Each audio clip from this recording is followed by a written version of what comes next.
श्री कृष्ण गोविंद हरे मुरारे हे नाथ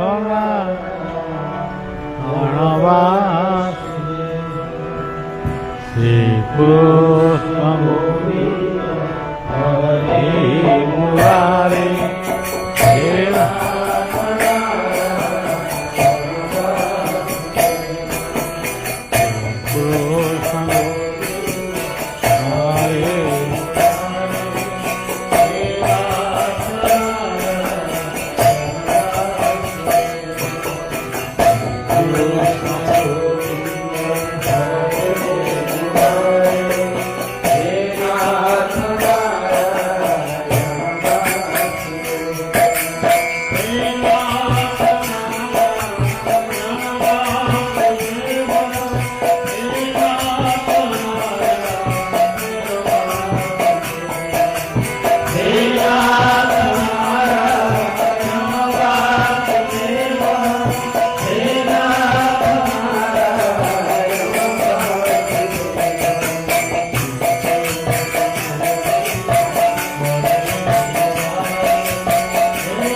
आमर समस्तंकर इष्टदेव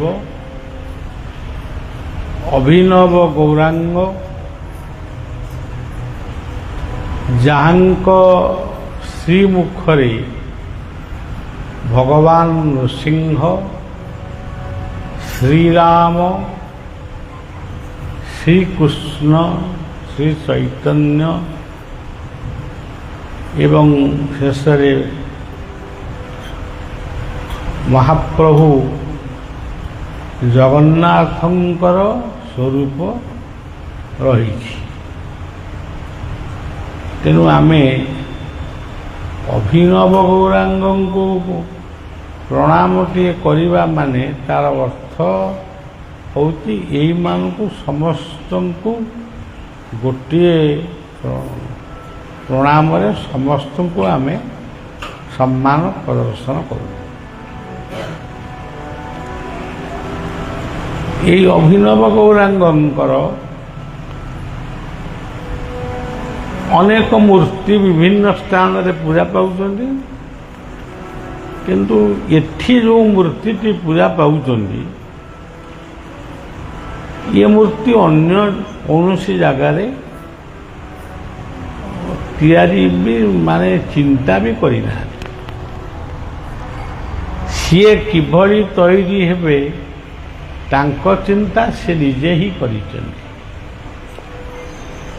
से कथाटा केवल बलिया मध्यरे सेटा परिप्रकाश होईछि, किंतु ये कल्पना केवल तांकर। आपण माने जानती जगन्नाथ जो रूपरे वर्तमान पूजा पाउछन्ति तांकर प्रथम रूप टी कौन? प्रथम रूपटी हूँ नीलमाधव रूप। से पत्थर गुंफारे विश्वावसुଙ୍କ द्वारा पूजा पाउଥିଲେ। सेई मूर्ति सेई नीलमाधव आज जगतवंद्य जगन्नाथଙ୍କ रूपरे पूजा पाउଥିଲେ।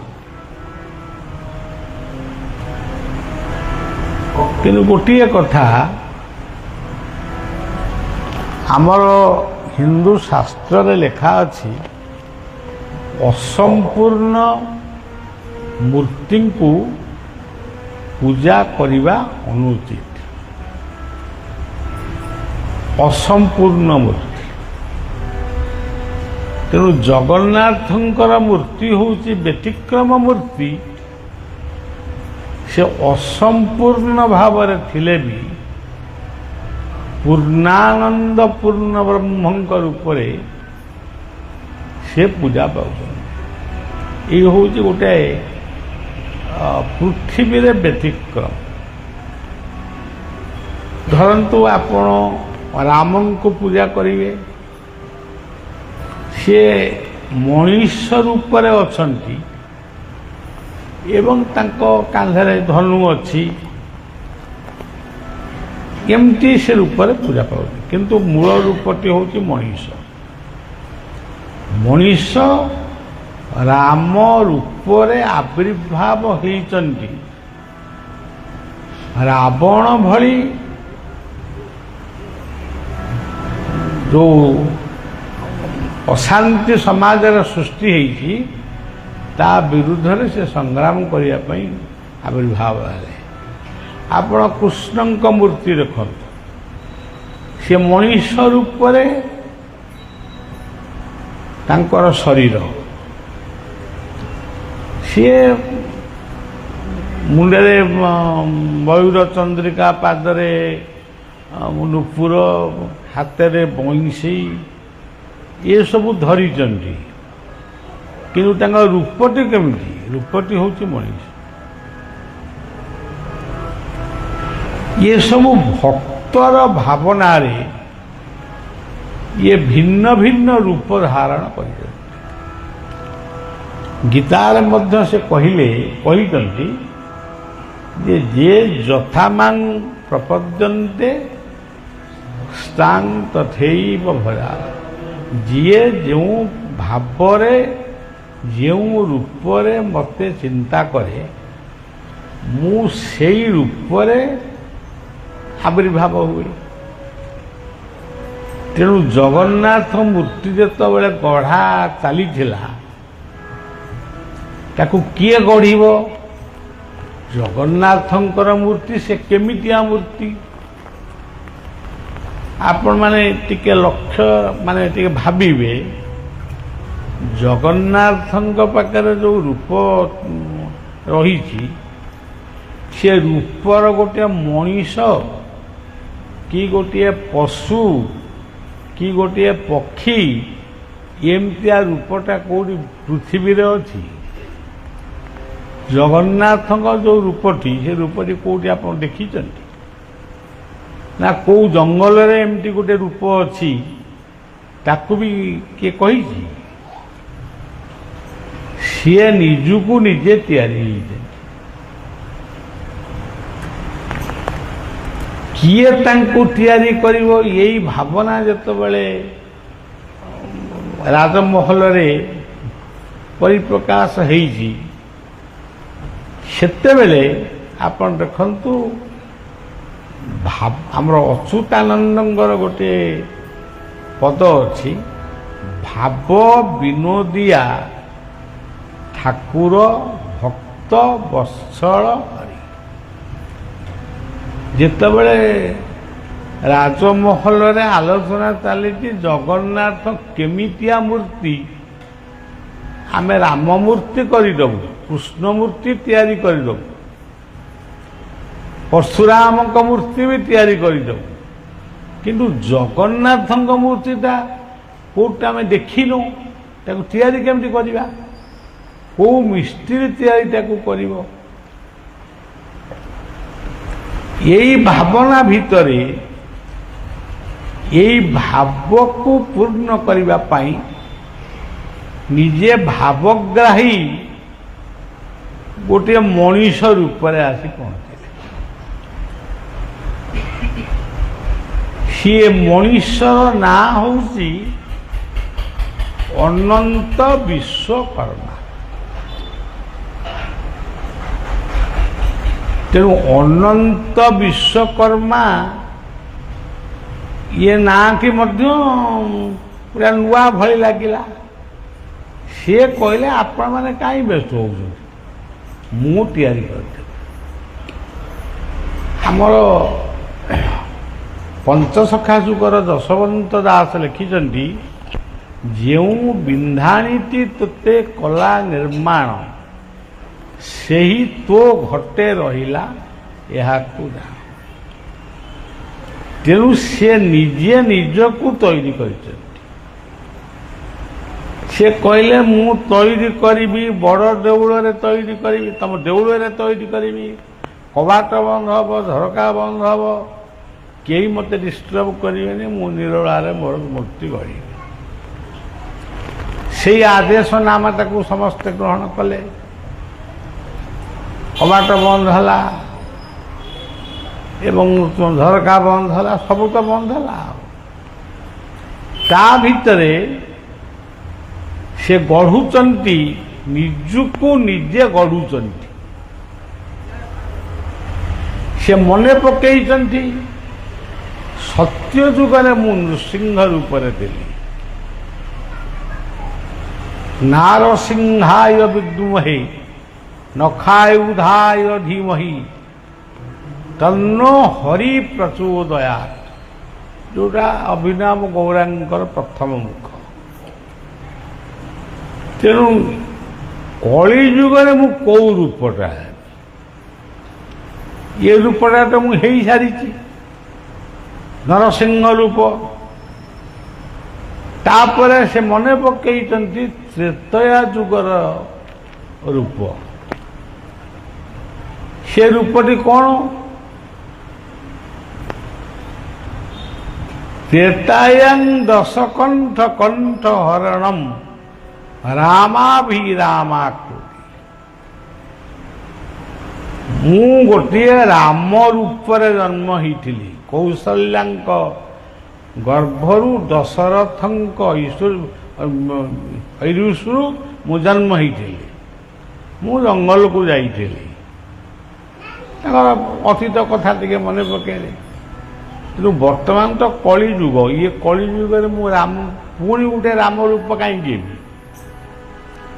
ଲୋକେ କହିବେ ଏଇ ରାମ ହେଇଥିଲେ ପୁଣି ହେଲେ।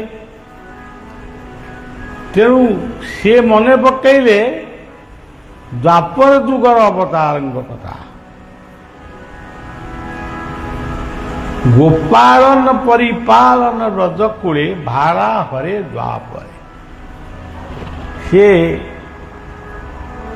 ଗୋପାଳ ଘରେ ବଢ଼ିଲେ,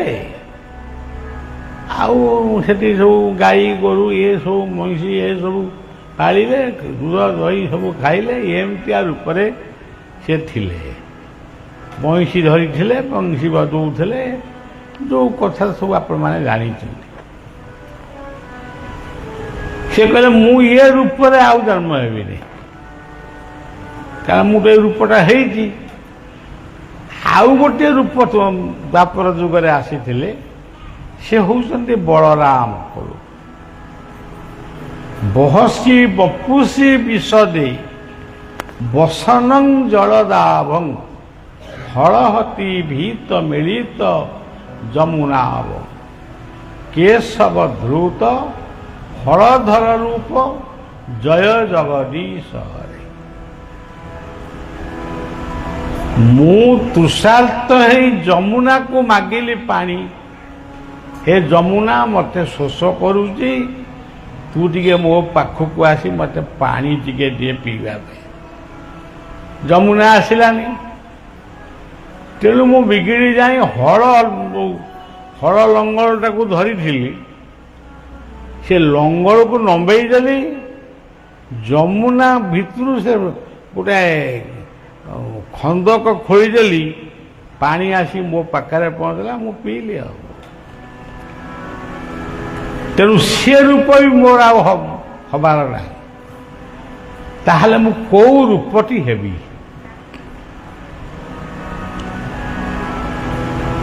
ଦ୍ୱାପର ଯୁଗରେ ମୁଁ ପ୍ରତିଜ୍ଞା କରିଥିଲି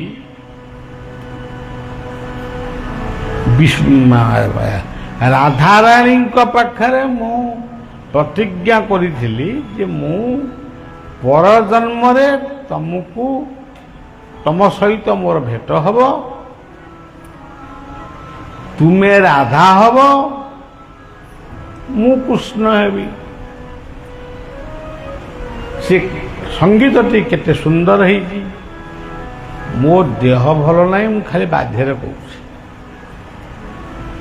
ପ୍ରତିଜ୍ଞା କରୁଛି ନିକୁଞ୍ଜ କାନନୀ କଳିରେ ଗୌରାଙ୍ଗ ହେବି ପ୍ରତିଜ୍ଞା କରୁଛି ନିକୁଞ୍ଜ କାନନୀ କଳିରେ ଗୌରାଙ୍ଗ ହେବି রাধা নাম তুঞ্জে গাইয়ে রাধা নাম তুঞ্জে গাইয়ে প্রেম বাজ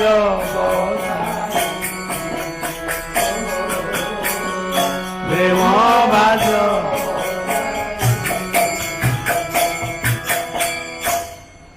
ମୁଁ ଗୋଟେ ଏମିତି ରୂପ ହେବି। ଆଉ ଗୋଟେ କଥା ମନେ ରଖ, ମୁଁ ଏଇ ରୂପଟା ହେବି। ମୁଁ ତ ଯମୁନା କୂଳରେ ଥିଲି, କିନ୍ତୁ ବର୍ତ୍ତମାନ ମୁଁ ଗଙ୍ଗା କୂଳରେ ବୁଲିବି। ଗଙ୍ଗାଙ୍କୁ ମାନେ ଗଙ୍ଗାଙ୍କ ରୂପକୁ ଦର୍ଶନ କରିବି। ସେ କଥାକୁ ସେ ମଧ୍ୟ କହିଲେ। নদিয়া হইব বৃন্দা গঙ্গা হইব যমুনা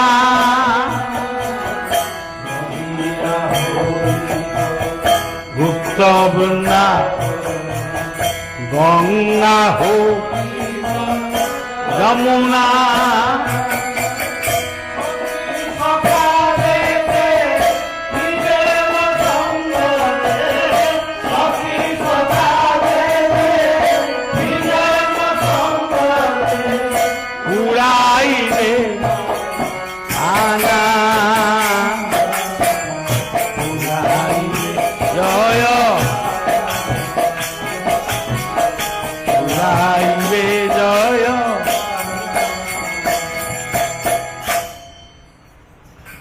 ଏମିତି ଗୋଟେ ରୂପ ମୁଁ ସଖୀ ହେବି। ରାଧାରାଣୀ କହିଲେ ଏଇଟା କଣ ସତ୍ୟ? ମୁଁ ସତ୍ୟ କରୁଛି। ମୁଁ ପୁଣି ତମରି ନାଁଟା ଧରିକିରି ବି ଜନ୍ମ ହେବି। ଏଇ କଥାଟା ମନେ ପଡ଼ିଛି ଜଗନ୍ନାଥଙ୍କର। ମନେ ତ ପଡ଼ିଛି ଆଉ। କିଶୋରୀ ଭାବରେ କିଶୋର ଗୋ ଦାସ ବୈଷମ ଦୁଃଖ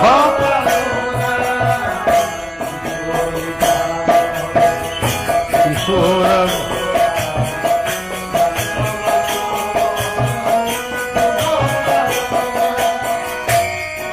ମତେ ଲୋକ ଡାକିବେ ଗୋରା।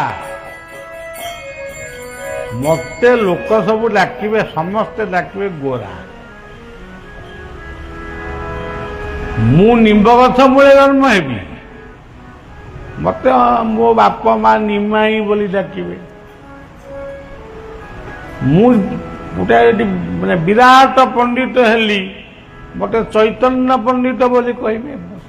ସେଦିନ ଭାରତବର୍ଷର ସବୁଠାରୁ ଶ୍ରେଷ୍ଠ ପଣ୍ଡିତ ଯଦି କେହି ଥିଲେ ସେ ହେଉଛନ୍ତି ମହାପ୍ରଭୁ ଚୈତନ୍ୟ। ତେଣୁ ମତେ ପଣ୍ଡିତ ବୋଲି ବି ଡାକିବେ। ସଂସ୍କୃତ ଟୋଲରେ ମୁଁ ଯେତେବେଳେ ପାଠ ପଢୁଥିବି,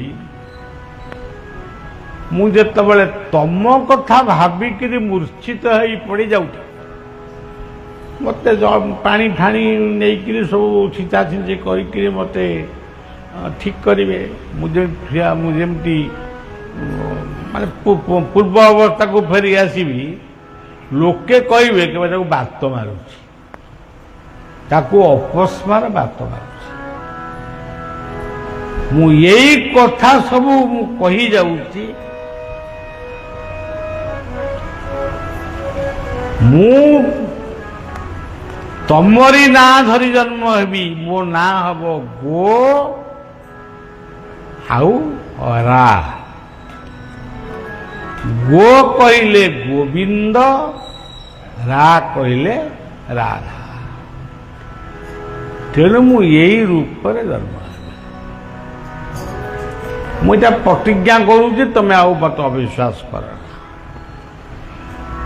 ସେଇ କଥାଟା ଆଜି ଜଗନ୍ନାଥଙ୍କର ମନେ ପଡ଼ିଯାଇଛି। ମୁଁ ଏଇ ରୂପଟା ହେବି।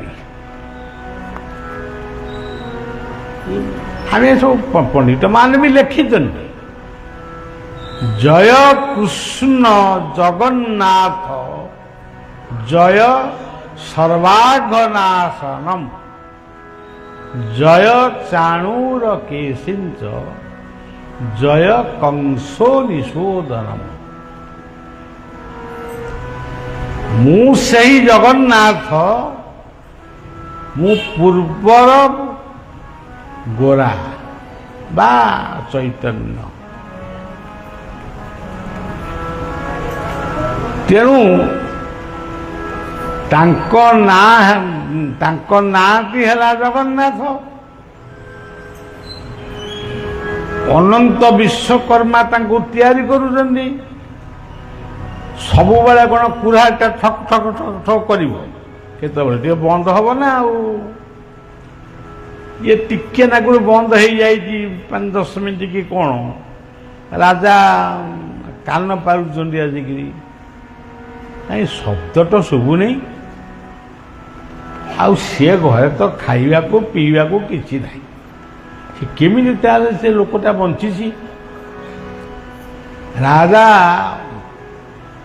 ବ୍ୟସ୍ତ ହେଇକିରି ଯେତେବେଳେ ସେ ଦ୍ୱାରକୁ ଉନ୍ମୁକ୍ତ କରିଦେଲେ, ଦେଖିଲେ ଅନନ୍ତ ବିଶ୍ୱକର୍ମା ସିଏ ଆଉ ନାହାନ୍ତି। ସିଏ କୁଆଡ଼େ ପଳେଇଲେ। ଯିଏ ଥିଲେ ସିଏ ହେଉଛନ୍ତି ବର୍ତ୍ତମାନ ଆମେ ଯାହାଙ୍କୁ ପୂଜା କରୁଛୁ। ଏଇ ଜଗନ୍ନାଥଙ୍କ ରୂପ, ଖଣ୍ଡିଆ ରୂପ, ହାତଟା ଅଛି ପାପୁଲି ନାହିଁ, ଗୋଡ଼ ନାହିଁ, ଆଖିର ପତା ନାହିଁ, ଏଇଟା ସୁଦୁ ଅସମ୍ପୂର୍ଣ୍ଣ ରୂପ। ଇଏ କେମିତି କ'ଣ ହବ? ଯୁଗ ଯୁଗ ଧରି ଭାରତ ବର୍ଷରେ ସବୁବେଳେ ପଣ୍ଡିତ ସନ୍ଥ ଅଭାବ ନାହିଁ। କେତେକ ଭାଣ୍ଡାମି କରୁଛନ୍ତି, ଆଉ ତାଙ୍କୁ ଆଉ କ'ଣ କରିବା? କିନ୍ତୁ ସବୁବେଳେ ପଣ୍ଡିତ ଏସବୁ ଅଛନ୍ତି। ସେମିତି ପୁଳାଏ ଲୋକ ପଣ୍ଡିତମାନଙ୍କୁ ଡକରା ହେଲା, କ'ଣ କରିବା? ଏ ତ ଏମିତିଆ ରୂପଟା ହେଇଛି, ପୁଣି ପୂଜା କେମିତି କ'ଣ ହେବେ? ସେଇଠି ସେ କହିଲେ, ମୁଁ ଏଇ ରୂପରେ ପୂଜା ପାଇବି। ଦ୍ୱାପର ଯୁଗରେ ରୋହିଣୀ ମା ଦେବକୀ ଯେମିତି ରୋହିଣୀ ସେମିତି ଆଉ। ରୋହିଣୀ ମାଙ୍କ ପାଖରେ ମୋର 8ଟି ଯାକ ବୋହୂ, ଯେଉଁ ସଖା ଥିଲେ, ତାଙ୍କ ଯେଉଁ ପାଟରାଣୀ ମାନେ ଥିଲେ, ଇଏ 8 ଜଣ ଯାକ ଆସିକିରି ମୋ ପାଖରେ ଦିନେ ବସିଲେ। ଶାଶୁ ବୋହୂ ବସି ଗପ ସପ, ଆଜିକାଲି ସିନା ହଉନାହାନ୍ତି, ସେତେବେଳେ ହଉଥିଲେ। ଶାଶୁ ବୋହୂ ବସିଲେ। ରୋହିଣୀ ପଚାରିଲେ, ତମେ କ'ଣ ଆଜି ମୋ ପାଖରେ ଆସି ବସିଲଣି? କ'ଣ ଆଉ ଘର କାମ କି କେଉଁ କାମ ଆଉ କିଛି କରିବନି ନା କ'ଣ? ନାଇଁ, ଆମେ ଗୋଟାଏ କଥା ଆଜି ଆପଣଙ୍କ ଠାରୁ ଶୁଣିବା ପାଇଁ ବସିଛୁ। କ'ଣ ସେ କଥାଟା? ତମ ପୁଅ ଯେତେବେଳେ ଗୋପପୁରରେ ଥିଲେ, ସେ କାଳେ ଭଲ ବଂଶୀ ବଜଉଥିଲେ। ରୋହିଣୀ କହିଲେ, ହଁ ମୁଁ ବି ଶୁଣିଛି। ଆଉ ସେ ବଂଶୀରେ କ'ଣ କେବଳ ରାଧା ରାଧା ବୋଲି ଡାକୁଥିଲେ? ରୋହିଣୀ କହିଲେ, ହଁ ସେଇଟା ବି ମୁଁ ଶୁଣିଛି ତ। ଦହି ହାଣ୍ଡି ଭାଙ୍ଗିକିରି ଖାଉଥିଲେ, ଲହୁଣୀ ଚୋରି କରି ଖାଉଥିଲେ, କ୍ଷୀର ଚୋରି କରି, ଏସବୁ କ'ଣ ପାଇଁ ଏଗୁଡ଼ାକ ସବୁ କରୁଥିଲେ? ଆପଣ ଟିକେ ଆମକୁ ସେଇ କଥାଟା କୁହନ୍ତୁ। ରୋହିଣୀ କହିଲେ, ମୁଁ କହିପାରିବିନି। ଯା ମାୟା ଦେବେ ଓ ଗୋଚର କାହୁଁ ଜାଣିବ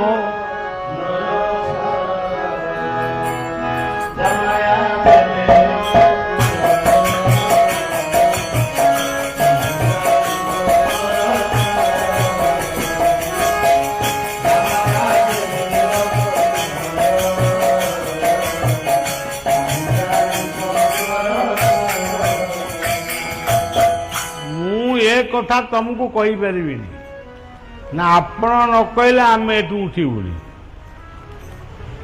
ରୋହିଣୀ ବଡ଼ ଅଡୁଆରେ ପଇଲେ ଇଏ ମହା ମୁସ୍କିଲ କଥା ଭାବି ଭାବିକିରି କହିଲେ ହଁ ମୁଁ ତମକୁ କହିଦିଅନ୍ତି, କିନ୍ତୁ ସୁଭଦ୍ରା ଅଛନ୍ତି ନା ସୁଭଦ୍ରା ଥିଲେ କ'ଣ ହବ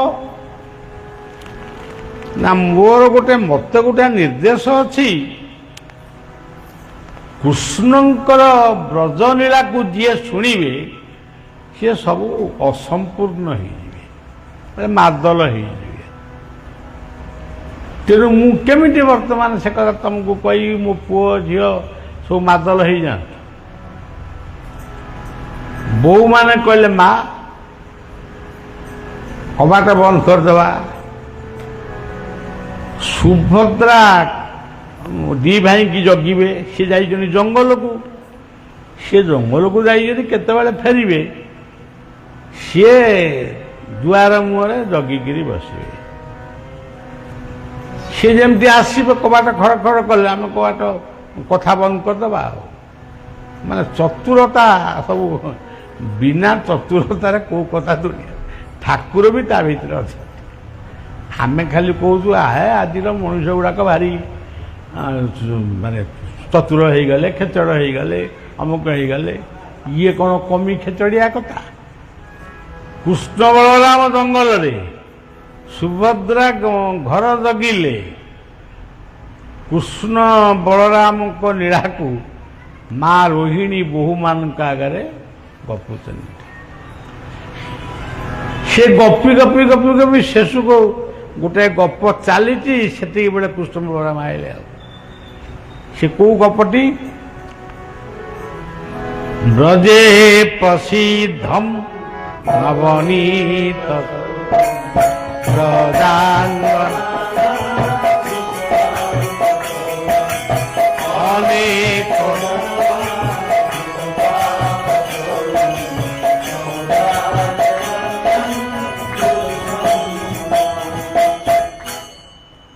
ବୋହୂମାନେ କ'ଣ କହିବି, ମୋ ପୁଅମାନଙ୍କୁ ତମେ ଭୁଲ ବୁଝିବନି। ବ୍ରଜେ ପ୍ରସିଦ୍ଧମ୍ ନବନୀତ ଚୌରମ୍, ଆମ ଘରେ ଦହି ଲହୁଣୀ କ୍ଷୀର କିଛି ଅଭାବ ନାହିଁ। ଏମିତିଆ ଚଗଲା ସେ, ଯାଇକିରି ସେ ଟିପସ ଏ ଟିପସ, ସେ ହାଣ୍ଡିକି ଭାଙ୍ଗେ ଏ ହାଣ୍ଡିକି ଭାଙ୍ଗେ, ଏଇ ହେଉଛି ତା କାମ। ବ୍ରଜେ ପ୍ରସିଦ୍ଧମ୍ ନବନୀତ।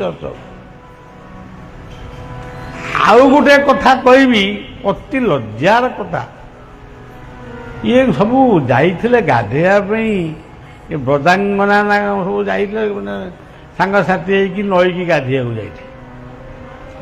ସିଏ ସବୁ ଗାଧଉଛନ୍ତି, ତାଙ୍କ ଲୁଗାପଟା ସବୁ ବାଲିରେ ରଖିଛନ୍ତି। ଇଏ କଦମ ଗଛ ମୂଳେ ବସିକିରି ବଇଁଶୀ ବଜେଇଲେ। ବଇଁଶୀ ବଜେଇଲେ କିନ୍ତୁ ସେ ଲୁଗା ଗୁଡ଼ାକ ସବୁ ଉଡ଼ିକିରି ଆସିକିରି କଦମ୍ବ ଗଛ ମୂଳେ, ବଟ ଗଛ ମୂଳେ। ସିଏ ଯୋଉ ଆକୁଳ ବିକଳ ହେଇଛନ୍ତି, ଆମର ଭୁଲ ହେଇଯାଇଛି, ଅମୁକ ହେଇଯାଇଛି, ଆମକୁ ଏଇଥରକ ଛାଡ଼ିଦେ, ତୁ ଆମ ଲୁଗାଟା ଫେରେଇ ଦେ, ଆମେ କେମିତି ଉଲଗ୍ନ ହେଇକିରି ଘରକୁ ଯିବୁ। ହଉ ନିଅ, ଆଉ ଦିନେ ଏମିତି କାମ କରିବ ଯା। ଏମିତିଆ କାଣ୍ଡ କାରଖାନା, ତାର ଗୋଟେ ପିଲାଳିଆ କଥା ଏମିତି ଚାଲିଛି। ଆଉ କିନ୍ତୁ ତାର ଗୋଟେ ସବୁଠାରୁ ବଡ଼ ଗୁଣ, ପୃଥିବୀରେ ସେଭଳି ମଣିଷ କେହି ଜନ୍ମ ହେଇନାହାନ୍ତି। ଆଜି ବି ଆମେ କହୁଛୁ, ଖାଲି କେହି ନ କହୁ, ବଳିଆ କହୁଛୁ, ମତେ କିଏ ଟେକା ପକଉ କି ଗୁଳି ମାରୁ କି କ'ଣ କରୁ, ଆଜି ବି କହୁଛି, ପୃଥିବୀରେ ଯୋଉ ଯୋଉ ମହାପୁରୁଷ ମାନେ ଆସିଛନ୍ତି ସେମାନେ ଭଲ କାମ କରିଛନ୍ତି, ତ୍ୟାଗ କିଏ ତ୍ୟାଗ କରିଛି, କିଏ କ'ଣ ସବୁ କରିଛନ୍ତି। କିନ୍ତୁ ଏଇ ଭାରତବର୍ଷରେ ଆମ ପଡ଼ୋଶୀ ରାଜ୍ୟରେ ସେ ପୁଣି ଓଡ଼ିଆ, ତାଙ୍କ ବଂଶଧର ମାନେ ବଙ୍ଗଳାରେ ଥିଲେ, ସେଠି ସେ ଜନ୍ମ ହେଇ ଯେଉଁ ଲୀଳା ଗୁଡ଼ାକ କରିଛନ୍ତି ସେଭଳି ଲୀଳା ଇଏ ଭାରତବର୍ଷରେ କେହି କରିନାହାନ୍ତି, ସେ କରିପାରିବେ ବି ନାହିଁ। ଆମେ ବି ଶୁଣୁନୁ ନା, ସେ ଅମୁକ ବାବା ଅମୁକ କଲେ, ଢମକ ବାବା ଢମକ କଲେ, ସେ ଅମୁକ ବାବା ତାକୁ ଗୋଇଠା ମାରିକି ତା ଦେହ ଭଲ କରିଦେଲେ। ତ ବାହାରୁଛି ସବୁ ପତ୍ର ପତ୍ରିକାରେ ଆମେ ଦେଖୁଛୁ, କେହି କିଛି କଲା ଶୁଦ୍ଧୁ ଗାଲୁଆଙ୍କର ବାରବାଟୀ ଚାଷ। ଏମାନଙ୍କ ପାଖରେ କିଛି ନାହିଁ। ଅଛି ଭକ୍ତି ଥିବ, ଭଲ ପାଇବା ଥିବ, କିନ୍ତୁ ଏଗୁଡ଼ାକ ବାଜେ କଥା ନାହିଁ।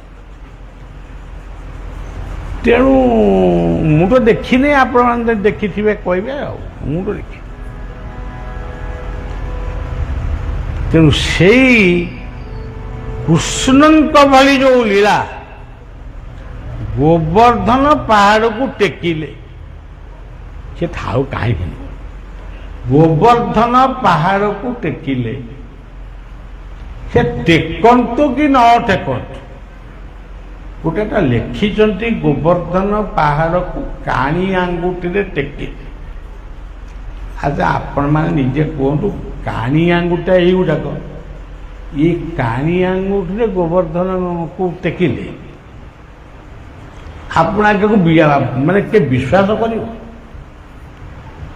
ଗୋଟେ ହାତରେ ଆଗେ ଗୋଟେ ପଥର ଧରିକିରି ଆପଣ ଯାଇପାରିବେ? ଦେହ ମୁଣ୍ଡ କ'ଣ ହେଇଯିବ। ତେଣୁ ତାର ତତ୍ତ୍ୱ ଅଛି, ଏଇଟା ଆଣିବ, ତାର ତତ୍ତ୍ୱ ଅଛି। ତତ୍ତ୍ୱଟି କ'ଣ? ସେ ପ୍ରକୃତ ଗୋବର୍ଦ୍ଧନକୁ ଟେକିଛନ୍ତି। ଗୋ କହିଲେ ଇନ୍ଦ୍ରିୟ, ଇନ୍ଦ୍ରିୟ ଗୁଡ଼ିକ ଯେତେବେଳେ ମଣିଷ ଭିତରେ ବିକ୍ଷିପ୍ତ ହେଇଯାନ୍ତି, ତାକୁ ପୁଣି ଦମନ କରିବା ପାଇଁ ଯିଏ ଆସନ୍ତି ସିଏ ହେଉଛନ୍ତି କୃଷ୍ଣ, ସିଏ ହେଉଛନ୍ତି ଗୁରୁ। ଗୁରୁ ରୂପେ କୃଷ୍ଣ କୃପା ତତ୍ତ୍ୱର ଅବଧି। ତେଣୁ ଏଇ ସବୁ କଥା ଆଉ ବ୍ରଜରେ ପ୍ରସିଦ୍ଧ ହଁ, ଏଇ କଥା ଚାଲିଛି। ବୋହୂମାନେ ହସି ହସିକି ମାନେ ଯେମିତି ମାନେ ପୁରା ଗଡ଼ୁଛନ୍ତି, ମାନେ ମାନେ ତାଙ୍କ ସ୍ୱାମୀଙ୍କ କଥା ପଡ଼ିଛି ତ, ସେ ପୁରା ଭାବ ବିହୋଳ ହେଇଯାଇଛନ୍ତି। ଏତିକି ବେଳେ ଦି ଭାଇ ଯାକ ଆସି ପହଞ୍ଚିଲେ। ଅନ୍ତର୍ଯାମୀ ଅନ୍ତର୍ଗତେ ବାରତା ଜାଣ, ସେ ଜାଣିପାରିଲେ ବୋହୂ ମାନେ ଆଜି ମାଙ୍କ ପାଖରେ ମୋର ଅତୀତ ଇତିହାସକୁ ଶୁଣୁଛନ୍ତି। ଆସିଲେ, ଦେଖିଲେ ସୁଭଦ୍ରା ଜଗିଛନ୍ତି। କହିଲେ ତୁ କାହିଁ ଏଠି ଠିଆ ହେଇଛୁ? ନା ମୋତେ ମା କହିଛନ୍ତି ମୁଁ ଏଇଠି ତମକୁ ଦି ଜଣଙ୍କୁ ଜଗିବି, ମୁଁ କବାଟ ଫିଟେଇବିନି। ଇଏ କ'ଣ ମା ତା ଭିତରେ କରୁଛନ୍ତି କି ଖାଉଛନ୍ତି? ତୁ ଆମକୁ କାହିଁ ଜଗିଛୁ ତୁ? ନା ଆମେ କାଳେ ତିନି ଜଣ ଯାକ ସେ କଥା ଶୁଣିଲେ କାଳେ ବିକଳାଙ୍ଗ ହେଇଯିବା। ତେଣୁ ମା ତ କହିଲା ମୋ ପୁଅ ଝିଅ କାହିଁ ବିକଳାଙ୍ଗ ହେବେ, ଏ ଜଗିଥାନ୍ତୁ, ଏ କଥା ମୁଁ କହିସାରେ ତାପରେ ଫିଟେଇବା କବାଟ। କିନ୍ତୁ ଭଗବାନ କୃଷ୍ଣ କହିଲେ ବର୍ତ୍ତମାନ କବାଟ ଫିଟା, ବର୍ତ୍ତମାନ ସେ କଥାକୁ ଆମେ ଶୁଣିବା।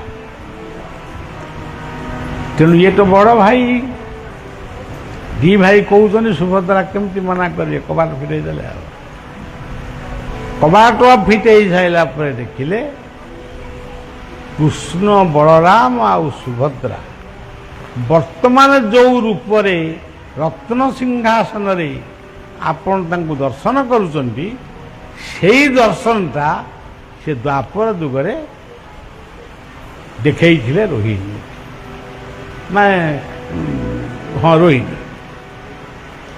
ତେଣୁ ସେଇଠି ଜଗନ୍ନାଥଙ୍କର ମନରେ ଭାବନା ହେଲା, ମୁଁ ଏମିତି ଗୋଟାଏ ବିସ୍ମୟ ରୂପ ତିଆରି କରିବି, ଯାହାକୁ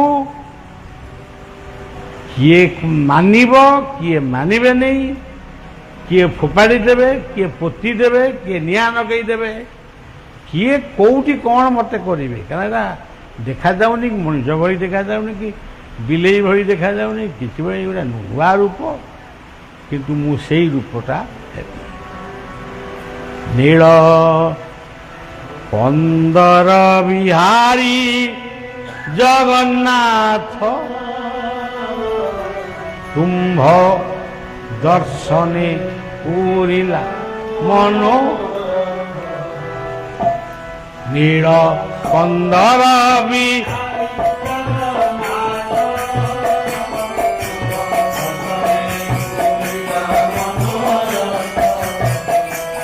खिल समर देवता खिल समर देवता আজি কথা আজি সে দিন कंदर बिहारी जगन्नाथ तुम्भ दर्शने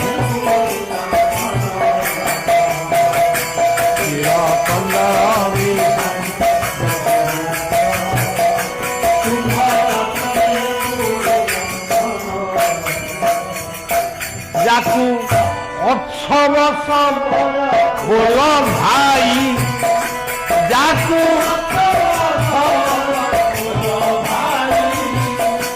देखो ता देवता बड़ हो देखो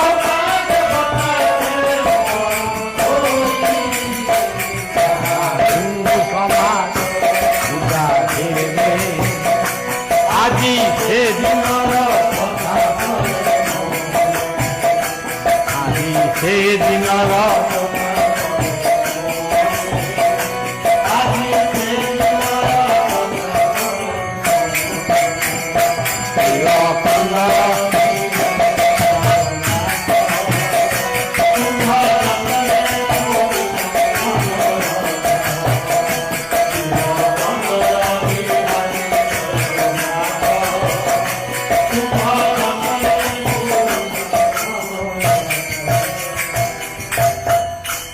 ये मानू बा न मानू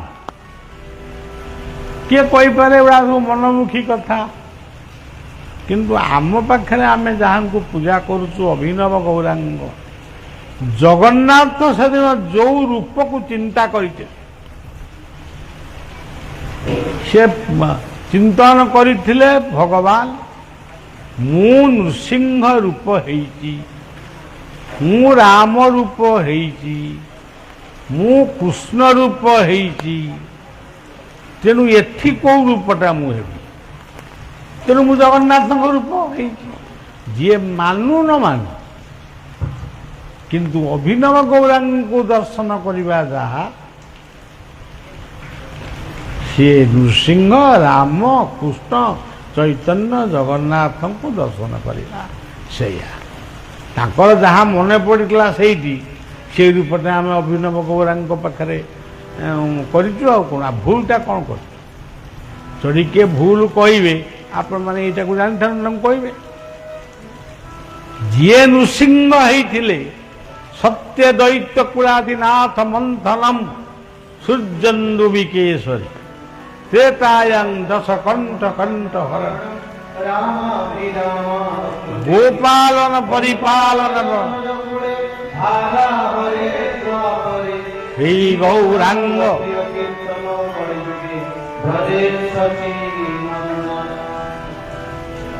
यही षोलकर रूप से पूजा हाँ लोक वहीखिना मानुना 100 वर्ष पर माने गोटे किए जन तो गोटे सत्य को उद्घाटन करने कई तो सत्यवंत पुरुष आसवे तेणु से विश्वास आम रखीचु एवं जहाँ को आम एथि गोटे तैयारी करूँ ये कंढई घर नुहे कि कंढई खेल नुहे ये मनमुखी कथा एथि नुहे से प्रभु लीला से प्रभु कर आमे किछि करिनु ବଳିଆ ଏମିତି ଆଇଛି ଯାଇଛି ଏମିତି କଥା। ଆପଣମାନେ କରିଛନ୍ତି ଜଗତର ମଙ୍ଗଳ ପାଇଁ ସେ ପୂଜା ପାଉଛନ୍ତି। ଆମେ ଆପଣମାନଙ୍କୁ ଗୋଟେ କେତେବେଳେ ପରାମର୍ଶ ଦେଇଛୁ ଏମିତି କରିବା ସେମିତି କରିବା, କିନ୍ତୁ ଆମେ ଆର ମାଲିକ ନୁହେଁ। ମାଲିକ ସେଇ ଏ ଦୁନିଆରେ ଯଦି କେହି ବଡ଼ ଥାଏ ବଡ଼ ଏକା କଳା ଠାକୁର। ଏ ଦୁନିଆରେ ଯଦି କେହି ଦୁଃଖ ଶୁଣେ ସେହି ଏକା କଳା। ତେଣୁ ଆପଣମାନେ କରିଛନ୍ତି, ଆପଣମାନେ ଆଉ ଆମେ ସମସ୍ତେ ମିଶିକିରି ଆମେ ଗଲା ବ୍ରାହ୍ମଣ ଖୋଜୁଛୁ। ଗୋଟା କିଏ ଜୁଟିବ ତମେ ଯାଇ ସେଠି ରହିବ। କେଉଁଠି ସମସ୍ତେ ମାନେ ଚାକିରି କରିବେ, ଚାହା ପିଇବେ, ମଦ ଖାଇବେ, କିନ୍ତୁ ଅଭିନବ ଗୌରାଙ୍କୁ ପୂଜା କରିବେ, ଭାତ ଡାଲମା କରିବେ, ସେ କଥା ନାହିଁ। ତେଣୁ ଯାହା ହଉ ତୁମ ଲୀଳା ସିନା ତୁମ୍ଭଙ୍କୁ ଗୋଚର, କାହୁଁ ଜାଣିବ ଏ ବିଶ୍ୱ ଦରବାର। ହେ ଚନ୍ଦ୍ର ମୁଖ ଚାକର କର ମୋତେ,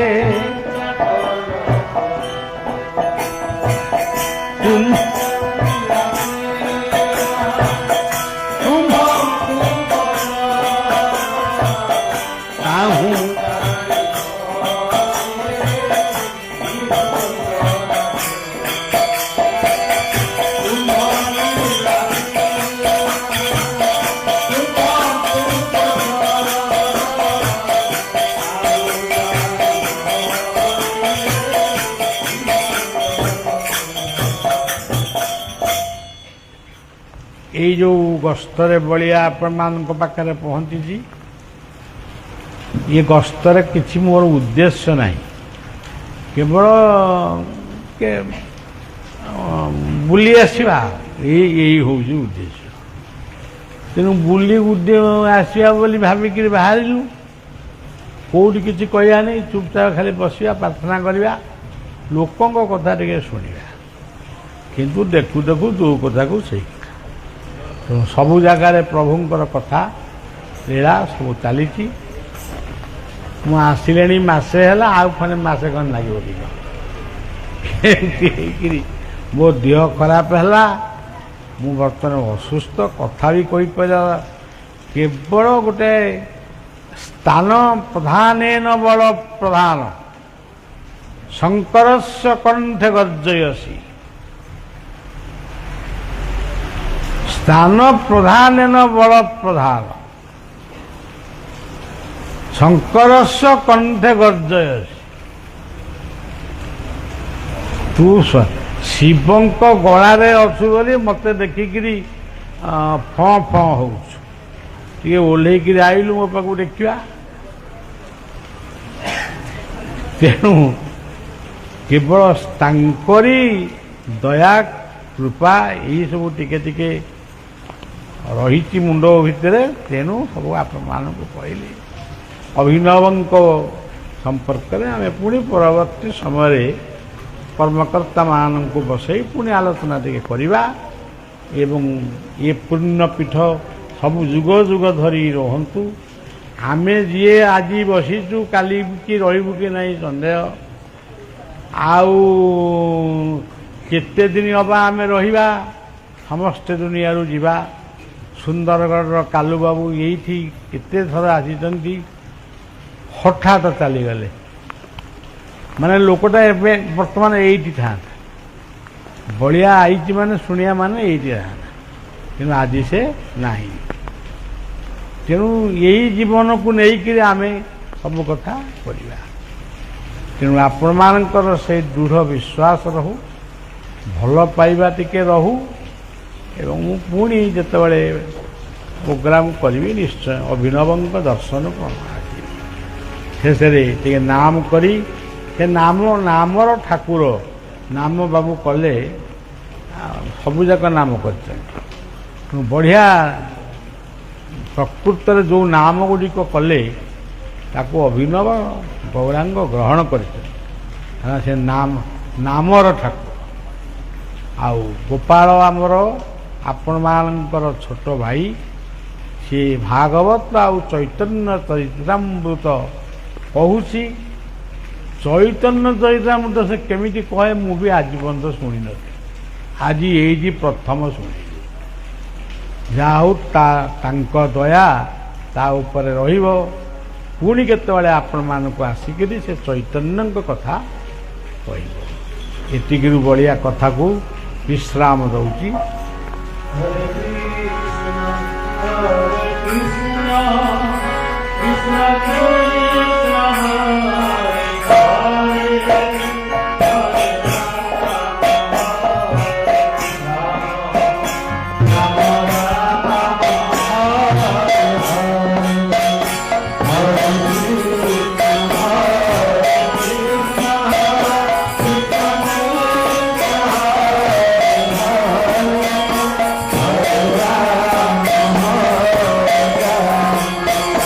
Ram Ram